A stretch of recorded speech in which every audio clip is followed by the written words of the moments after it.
Shut the fuck A up. quarter of that Don Dada, all in Shut this the guy. Yeah, we're fuck up. seasoning him and cooking him. Shut the fuck up. He got seasoned and cooked on the Matter of grill. fact, we putting your ass in a Fronto leaf, nigga. We fry him.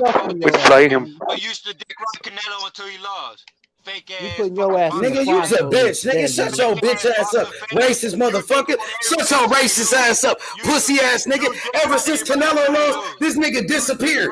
This nigga been hiding. Bitch ass nigga was crying when Canelo lost. This nigga was crying when Canelo lost. Nigga, you's a Yeah, bitch. get Nigga. it back in Shut your blood against racist ass people. up. Go get it Racist back in ass blood nigga. against people, huh? Shut your racist ass up. When Canelo got his ass whooped, this nigga was crying like a bitch. Bitch ass nigga.